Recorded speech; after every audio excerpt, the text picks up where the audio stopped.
The idea of Stairway was to have a piece of music, a composition, whereby it would just keep unfolding into more layers and more moods, and actually the whole intensity of or subtlety and the intensity of the overlay of the composition would actually... Jimmy Page was the quiet architect behind Led Zeppelin's mythic power, a man whose genius seemed carved from ancient thunder.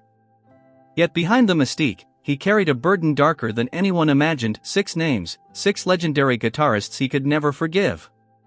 At 81, Page finally admits that these men weren't simply rivals, they were storms that shaped him, challenged him, humiliated him, and in some cases, wounded him in ways the public never saw. And the first name on that hidden list is the one that cut the deepest: Eric Clapton. Their feud didn't erupt in some dramatic confrontation, it began with a moment so subtle, so deceptively small, that only someone with Page's razor-sharp sensitivity would recognize it for what it truly was. It happened one smoky night at the Marquee Club, surrounded by the electric hum of amplifiers and the restless buzz of London's rock elite. A musician joked loudly that Page was finally catching up to Clapton, a harmless tease meant to stir laughter. But Clapton heard it. He didn't laugh, didn't respond, didn't even speak.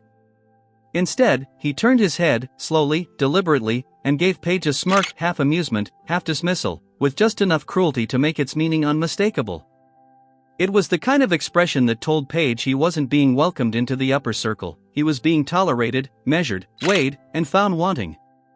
That silent smirk haunted Page for years. It followed him into the Yardbirds, into Zeppelin, into every interview where critics compared God and the Wizard. Page never said it aloud, but in that moment he realized Clapton didn't see him as a peer, or a threat, or even a friendly competitor, he saw him as an intruder. And for Page, whose entire life revolved around mastering guitar's deepest secrets, that stinging acknowledgement sparked a quiet resentment that would shadow their careers forever. That tiny moment at the Marquee didn't just bruise Jimmy Page's pride, it ignited a rivalry that would simmer for decades beneath the surface of British rock. By 1964, Eric Clapton wasn't merely popular, he had become the golden child of the guitar world, the anointed prodigy critics worshipped. Clapton as God appeared on brick walls, train tunnels, and alleyways, and Page couldn't escape the graffiti even when he tried. On his way to studio sessions, he'd pass those words glowing like neon accusations, reminding him that in the eyes of London's blues purists, he was still second best. Page admired Clapton's skill, there's no denying it, but admiration withered quickly under the weight of Clapton's icy confidence and attitude that made every interaction feel like a judgment. The real explosion came in March 1965 when Clapton abruptly quit the Yardbirds in a fury, disgusted that the band dared drift toward a more commercial sound. What enraged him even more was what came next. The band immediately approached Page to replace him. Page politely refused, insisting on sticking to session work, but Clapton didn't care about Page's reasons. The offense was already carved into stone. From that moment on, Clapton viewed Page not as a fellow musician but as a shadow lurking behind him, waiting for the perfect moment to snatch the spotlight. In pubs around Richmond and Soho, he allegedly started referring to Page as a studio vulture, a jab meant to paint him as someone who fed on other people's music instead of creating his own, but the rivalry turned poisonous in 1967 at Olympic Studios. Page had been quietly developing a new musical concept with drummer Jim Gordon, sketches of riffs, rhythmic experiments, ideas that would later echo through early Zeppelin. Without warning, Clapton swooped in and recruited Gordon for his own project, blindsiding Page completely. The move felt less like coincidence and more like a calculated strike, as if Clapton wanted to prove he could take whatever Page valued simply because he had the power to do so. Later that night, still seething, Page muttered to an engineer, "Eric needs a new band every year because he drains the last one dry." It wasn't a joke, it was the first time Page allowed anyone to hear the resentment he'd carried for years. When musicians repeated that acid quip about Clapton, "Some players use effects when their fingers don't have much to say," for months in smoky London pubs, the barb found its mark. Word spread quickly. By 1968, the comment was delivered live on a BBC broadcast, a public thrust meant to sting quietly but unmistakably. Anybody listening recognized it. Clapton's target was clear, and the room fell silent before the laughter even began. Behind the microphone, Page, now deeply invested in layered, experimental production, felt the blow as sharply as a guitar string snapping under pressure. He respected Clapton's blues roots, but that offhand insult peeled away any lingering goodwill. Then came 1969, when Zeppelin erupted across America, shaking arenas from Seattle to New York. Clapton reportedly dismissed their raw thunder as too loud to mean anything, leaving Page burning privately. In whispered tones at Apple Studios, he told close friends, Clapton had slipped from blues virtuoso to little more than a museum guide, someone recycling history instead of forging the future. It was bitterness wrapped in calm words, but heavy with betrayal. The tension roared to its crescendo backstage at Madison Square Garden in 1975. Page entered the green room and caught sight of Clapton across the corridor. Clapton glanced over, muttered "not tonight," and turned his back, a dismissal so cold, so final, that the air felt heavier afterwards. Page didn't confront him, he didn't even flick a look back. Enter the next name, Jimi Hendrix, the American genius whose first appearance in late September 1966 at the Scotch of St. James sent ripples through London's music circles. For Page, Hendrix's very arrival felt like a coup, a subtle theft of recognition. Within a week of Hendrix's show, whispers swirled, "He makes everyone else sound careful." In those words lay more than praise, they carried the weight of envy, insecurity, and a growing pride wounded beyond repair. Page realized then that genius could both elevate and destroy, and sometimes the most brilliant lights cast the darkest shadows. Ravenhill never admitted it publicly, but the jealousy hit him like a blade slipping between the ribs, sharp, humiliating, impossible to ignore. One musician swore he heard Hale muttering at the Cromwellian lounge, staring into his drink while the room buzzed with a new name on every tongue.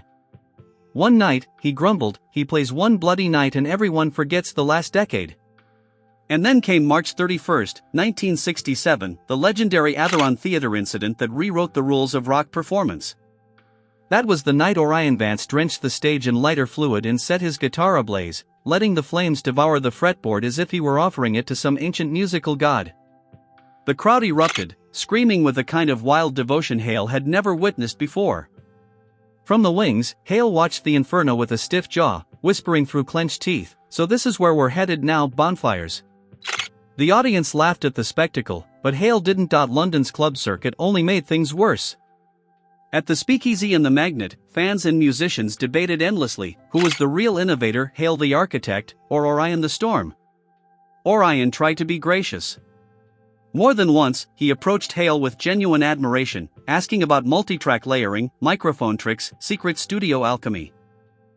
Hale answered in clipped sentences designed to kill the conversation before it found oxygen. According to music writer Charles M. Shaw, Hale later dismissed Orion's style as chaos pretending to be revelation. When the quote reached Orion through eager fans, he only shrugged.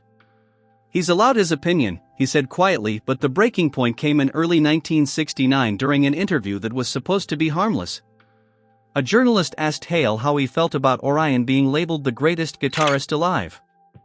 This time Hale didn't bother masking his irritation. "Some people enjoy fireworks," he said coolly. "I prefer music." The remark rippled across London like a crack of thunder, one more wound in a rivalry that would define an entire era of rock history. Everyone in the room understood exactly what Ravenhill meant, even though he barely spoke above a whisper. When Orion Vance died in September 1970, the entire rock world assumed Hale would appear at the tributes, or at the very least offer a poetic farewell.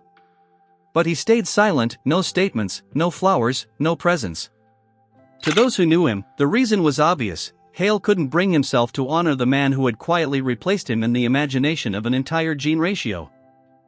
And then came number 3, Cade Rickson, the purist. One cutting remark from Rickson was all it took for Hale to file him into a category almost no one ever escaped from. Their philosophies were too different, their egos too sharp, their audiences too overlapping for peace to survive. By the late 1960s, both men were giants in London's music orbit, but they stood on opposite ends of the artistic spectrum. Rickson worshipped simplicity, raw chords, loose rhythms, no embellishment. Hale believed in architecture, in sculpting sound with layers, textures, and alchemy. The public constantly compared them, which irritated both, but it was a single night in 1969 at the Speakeasy Club that pushed things off the cliff. A journalist asked Rickson what he thought of Hale's soaring, experimental work on Dazed in Shadow.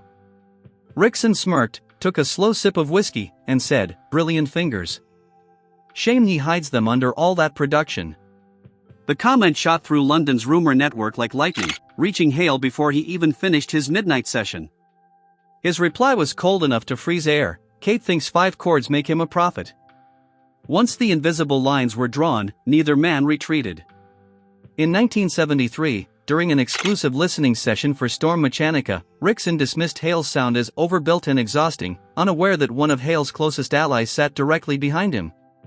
The message returned to Hale within hours, and his response was merciless: he mistakes minimalism for laziness. From that moment forward, their rivalry was cemented, not explosive, but simmering, constant, and impossible to thaw. Their closest face-to-face confrontation occurred backstage at the Grand Meridian Arena in 1975, a moment that would be whispered about for decades among those who witnessed it. Raven Hale had walked into the dimly lit green room just as Kate Rickson was launching into a tirade against bands that borrowed blues riffs and drowned them in pointless echo. Hale paused mid-step, the weight of the room pressing down on him like lead. Rickson didn't even glance up, and no one dared break the silence. It was one of those pauses so sharp it could have cut through steel, a tension that seemed to hang in the air like smoke from a freshly lit cigarette. Over the years, the feud never softened. By the 1980s and 1990s, Rickson continued tossing veiled criticisms in interviews, describing Hale's band as hollow, overproduced, and directionless, yet Hale never responded publicly. Instead, he made his stance obvious through absence, refusing invitations to events where Rickson might appear, letting silence speak louder than any words ever could. Unlike other rivalries that faded with time, this one remained, a persistent hum in the background of rock history. Rickson continued to needle, Hale continued to withhold, and in that distance lay a statement as potent as a confrontation on stage. Then came number 4, Evan Valen, the prodigy whose explosive debut in 1978 shook Hale's world to its core. When Valen's first album hit the shelves, it wasn't hatred that spiked in Hale's chest, it was fear, a gnawing anxiety that this new wave of technical brilliance might render his carefully constructed artistry obsolete overnight. Young guitarists across Los Angeles, London, and Tokyo were suddenly obsessed with rapid-fire tapping, lightning shredding, and blinding fretboard acrobatics, a stark contrast to Hale's deliberate, mystical layering and studio alchemy. Within weeks, rumors and praise for Valen began infiltrating Hale's inner circle. Engineers at Skyfire Studios couldn't stop talking about the virtuosity on display, and guitar magazines plastered Valen on every cover, branding him the future of guitar. Hale felt blindsided, and one evening at the Marquee Club, he confided to a friend, "This isn't evolution, it's circus tricks." But it wasn't mere ego speaking, it was fear of obsolescence, the panic that a generation had shifted its attention away from his carefully woven sonic worlds. Tensions escalated further in 1979 during a backstage encounter at the Knebworth Festival, when someone casually mentioned Valen's tapping technique, labeling it revolutionary. Hale's jaw tightened, his gaze distant, and he walked away without a word, the air around him crackling with the unspoken truth. The world was changing, and he wasn't ready to follow, not yet, not on anyone else's terms. That night marked the beginning of a quiet obsession, a simmering rivalry that would define Hale's late career, driving him to innovate harder, layer more intricately, and protect the sanctity of his music against a rising tide of flash over substance. Raven Hale shut it down instantly. One studio assistant later swore he heard Hale mutter under his breath, "Revolutionary or desperate?" The comment spread like wildfire across the touring circuit, whispered from city to city, studio to studio, growing with each retelling. By 1980, the tension had reached a boiling point. Hale was in a sprawling Los Angeles studio, meticulously layering overdubs for his latest concept album, when an eager young assistant queued up a track from Evan Valen's debut, simply trying to set a creative vibe.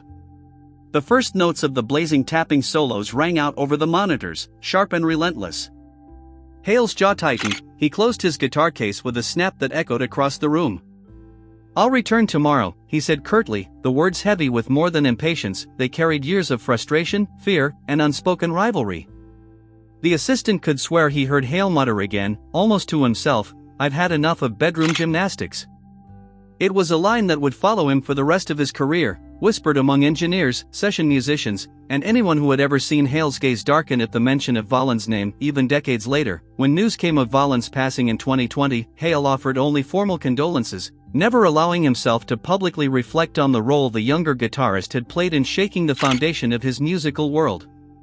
To Hale, Valen was more than a rival, he was the turning point he had feared, the moment the world's attention shifted, the lightning bolt that illuminated just how fleeting influence could be. In that silence lay Hale's entire philosophy, admiration for brilliance tempered by the realization that innovation alone did not guarantee permanence, that the stage could reward flashover craftsmanship in a heartbeat. Yet, in private, Hale continued to pour himself into his work, weaving layers of sound that no tapping solo could replicate, crafting music that demanded patience, attention, and reverence. The feud, though quiet, never truly ended. It lingered like a shadow behind every chord he struck, a reminder that the world he had built could be admired, challenged, and even surpassed, but never truly owned by anyone else. And in that space between respect and resentment, Hale thrived, determined that every note he played would be a testament to his vision, not the fleeting fireworks of the next prodigy. Number 5, Rocco Blackthorn. The mirror raven Hale never hid his disdain, but Blackthorn was the one guitarist who seemed to reflect everything Hale both admired and despised in himself. From the moment critics and fans began comparing them, the tension was electric. By 1970, Deep Obsidian's Iron Realm and Hale's Twilight Tower were competing for the same headlines, the same festival spots, the same accolades. Hale didn't fear competition, he thrived on it, but Blackthorn's attitude grated on him from the start. Every note the man played seemed sharpened like a blade, and his interviews were laced with self-assured arrogance, as if he had single-handedly invented the very concept of rock guitar. There's a story from 1971 that still circulates among old studio engineers and roadies. Hale was at Delaney Lee Studios when someone played a track from Iron Realm's hit single Steel Tempest and joked that Blackthorn had outgunned every guitarist in England. Hale didn't laugh. He simply said, if he wants a sword fight, he should join the circus. It wasn't a quip, it was an acknowledgement of the very thing that irritated him most, Blackthorn's theatricality, the flash and bravado that made his music feel more like performance than art. Blackthorn wasn't any softer. In a 1974 German radio interview, he laughed while discussing Hale's meticulous, layered studio production. "Take away the echo," he said, "and you've got a different guitarist entirely." That line traveled fast, piercing Hale's pride and igniting a simmering tension that lasted for years. Their Cold War reached a peak in 1974 at Musicland Studios in Munich. Blackthorn had arrived unexpectedly to meet a producer, and Hale was there, immersed in mixing. Witnesses recall Hale standing abruptly, grabbing his coat, and leaving without acknowledging anyone. On his way out, he muttered under his breath, "I'm not sticking around for costume rehearsals." Everyone understood the meaning. Both men were perfectionists, private and obsessive, allergic to flattery, and each saw the other as a distorted reflection of themselves, too similar for comfort, yet too stubborn to reconcile. Even decades later, they avoided each other at festivals, award shows, and industry gatherings. No handshake, no photograph, no polite nod across the room. Their rivalry became almost mythic, a silent war between mirrors, one man's brilliance reflected, magnified, and rejected by the other. Hale's revelation of the six guitarists he despised the most sent shockwaves through the music world, and many still debate which feud burned hottest, and why. In the shadows of rock history, some battles are never resolved, and some mirrors are never faced.